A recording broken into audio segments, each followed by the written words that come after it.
മഹാഭാരതം കണ്ട ഏറ്റവും വലിയ ധർമ്മിഷ്ഠൻ ആരാണ്? ഈ ഒരു ചോദ്യം നേരിടേണ്ടി വന്നാൽ പലരും നൽകുന്ന ഉത്തരം യുധിഷ്ഠിരനെന്നും ശ്രീകൃഷ്ണനെന്നുമൊക്കെയാണ്. ധർമ്മപക്ഷത്തിൻ്റെ വിജയത്തിനു വേണ്ടിയാണെങ്കിലും ഇവരൊക്കെ ധാർമ്മികത വിട്ടു പ്രവർത്തിച്ച സംഭവങ്ങൾ പലവട്ടം നമ്മൾ കണ്ടതാണല്ലോ. അപ്പോൾ ആരാണ് ഏറ്റവും വലിയ ധർമ്മിഷ്ഠൻ? ഇത് മനസ്സിലാക്കണമെങ്കിൽ ധർമ്മദേവനായ യമധർമ്മൻ മനുഷ്യാവതാരം എടുത്ത കഥ മനസ്സിലാക്കണം. ആ കഥ പറയുകയാണ് അച്ഛൻ പറഞ്ഞ കഥകളുടെ 22-ാം ഭാഗം. ഒരിക്കൽ മാണ്ഡവ്യൻ എന്ന മഹർഷി തൻ്റെ ആശ്രമത്തിൽ ധ്യാനനിരതരായി ഇരിക്കുന്ന സമയത്ത് രാജകിങ്കരന്മാർ കുറച്ച് കള്ളന്മാരെ ഓടിച്ചുകൊണ്ട് അതുവഴി വന്നു. കള്ളന്മാരുടെ കയ്യിൽ സ്വർണവും പണവുമൊക്കെയായി ധാരാളം മോഷണ മുതലുണ്ടായിരുന്നു. അവർ അത് മുനിയുടെ അടുത്ത് വയ്ക്കുകയും രാജകിങ്കരന്മാർ മുനിയെയും കള്ളന്മാരോടൊപ്പം പിടികൂടി തടവിലാക്കുകയും ചെയ്തു. രാജാവ് അവർക്ക് ശൂലാരോഹണം, അതായത് ശൂലത്തിൽ തറയ്ക്കപ്പെടുക എന്ന കഠിനമായ ശിക്ഷ വിധിച്ചു. ശൂലത്തിൽ കിടന്ന് കള്ളന്മാർ മരിച്ചുപോയെങ്കിലും മാണ്ഡവ്യന് ഒന്നും സംഭവിച്ചില്ല.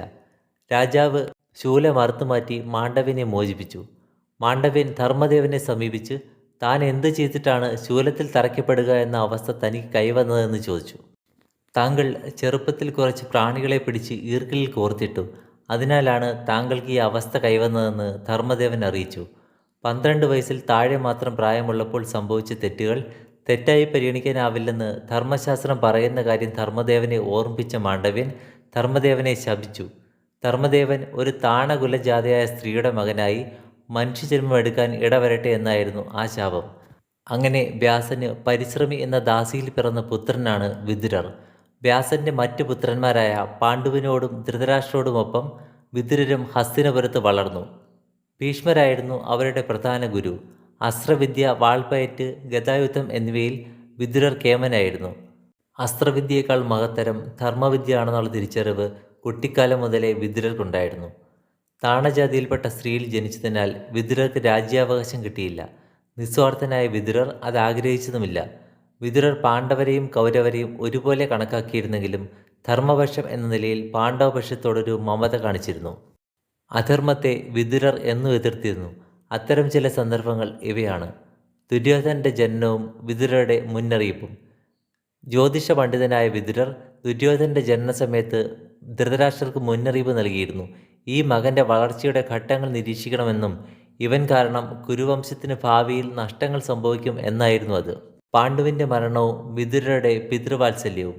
പാണ്ഡുവിൻ്റെ മരണശേഷം ദുഃഖത്തിലായ പാണ്ഡവരെ വിതുരർ ആശ്വസിപ്പിക്കുകയും പിതൃവാത്സല്യത്തോടെ പാണ്ഡവർക്ക് വേണ്ട ഉപദേശങ്ങൾ നൽകി ചേർത്ത് പിടിക്കുകയും ചെയ്തു.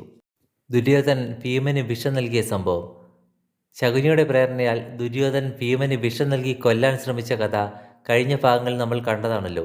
ഇതറിഞ്ഞ വിതുരർ അതിശക്തമായി പ്രതിഷേധിക്കുകയും ദുര്യോധനനെ ശാസിക്കുകയും ചെയ്തു. അരക്കില്ലത്തിൽ നിന്ന് പാണ്ഡവരെ രക്ഷിച്ച സംഭവം. ശകുനി ദുര്യോധനെ കൊണ്ട് അരക്കില്ലമൊരുക്കി പാണ്ഡവരെ ചതിച്ചു കൊല്ലാൻ ശ്രമിച്ചതും വിതുരർ ഇത് മുൻകൂട്ടി കണ്ടു നിർമ്മിച്ച തുരങ്കത്തിലൂടെ പാണ്ഡവർ രക്ഷപ്പെട്ടതും കഴിഞ്ഞ ഭാഗങ്ങളിൽ നമ്മൾ കണ്ടതാണല്ലോ. വിതുരോപദേശം. ജന്മന ഉള്ള അന്ധത കൂടാതെ അമിതമായ പുത്രവാത്സല്യം കൊണ്ട് അന്ധത ബാധിച്ച ധൃതരാഷ്ട്രർക്ക് മനസ്സമാധാനം നഷ്ടപ്പെടുകയും അങ്ങനെ വിതുരർ നൽകുന്ന ഉപദേശവുമാണ് വിതുരോപദേശം. വിതുരരുടെ മോക്ഷപ്രാപ്തി. കുരുക്ഷേത്ര യുദ്ധത്തിന് ശേഷം വിതുരർ വനവാസം അനുഷ്ഠിച്ചു. അദ്ദേഹത്തെ അന്വേഷിച്ചെന്ന യുധിഷ്ഠിരൻ വിതുരരെ ധ്യാനഭാവത്തിൽ കാണുകയും ചെയ്തു. യുധിഷ്ഠിരൻ വിളിച്ചിട്ടും പ്രതികരണമില്ലാത്തതിനാൽ വിതുരർ ദേഹവിയോഗം ചെയ്തതായി യുധിഷ്ഠിരൻ മനസ്സിലാക്കി. അതേ നിമിഷം വിതുരരുടെ ദേഹത്തു നിന്നും ഒരു ചൈതന്യം ഉയർക്കുകയും അത് യുധിഷ്ഠിരൻ്റെ ശരീരത്തിലേക്ക് വന്ന് കുടിയിരിക്കുകയും ചെയ്തു. യുധിഷ്ഠിരൻ കൂടുതൽ ബലവാനും തേജസ്സുള്ളവനുമായി മാറി. യുധിഷ്ഠിരൻ ധർമ്മദേവൻ്റെ മകനും വിതുരർ ധർമ്മദേവൻ്റെ അംശാവതാരവുമാണല്ലോ. വിതുരരുടെ മരണശേഷമാണ് യുധിഷ്ഠിരൻ ഈ ഒരു സത്യം മനസ്സിലാക്കിയെന്ന് മാത്രം. വിതുരരും യുധിഷ്ഠിരനും ജീവിതത്തിലുടനീളം ഒരാത്മബന്ധം സൂക്ഷിക്കുകയും ധർമ്മപക്ഷത്ത് നിലകൊള്ളുകയും ചെയ്തു. എങ്കിലും വിതുരർ തൻ്റെ ധാർമ്മികതയെ ചോദ്യം ചെയ്യാനുള്ള ഒരു സന്ദർഭവും ജീവിതത്തിലുടനീളം സൃഷ്ടിച്ചില്ല എന്നുള്ള കാര്യം പ്രത്യേകം ഓർക്കേണ്ടതാണ്. ഇതാണ് മഹാഭാരതം കണ്ട ഏറ്റവും വലിയ ധർമ്മിഷ്ഠൻ്റെ കഥ. ക്ഷമയോടെ കേട്ടിരുന്നതിന് നന്ദി. അച്ഛൻ പറഞ്ഞ കഥകളുടെ 23-ാം ഭാഗത്തിൽ കാണാം. Thank you.